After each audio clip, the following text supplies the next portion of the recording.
Midsummer 2025. The aroma of Oriental whiskey, coming from 6,000 kilometers away, creeps quietly into a Russian afternoon.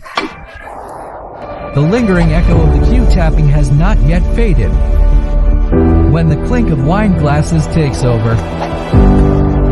Where there are whiskey lovers, Goalong is always there.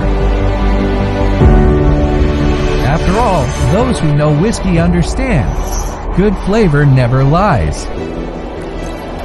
When Russian bold drinking resonates with Oriental terroir on the tip of the tongue, the briskness and the lingering aftertaste coexist on lips and teeth.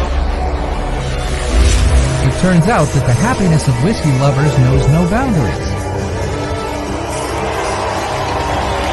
First bottle picked up curiously by foreign whiskey lovers, to a whole truck of fine whiskey heading to global wine gatherings.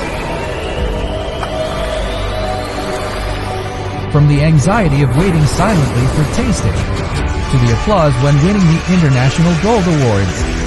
As one of the earliest domestic whiskeys to go global, every step Goalong takes is helping the world rediscover the weight of Chinese distilling.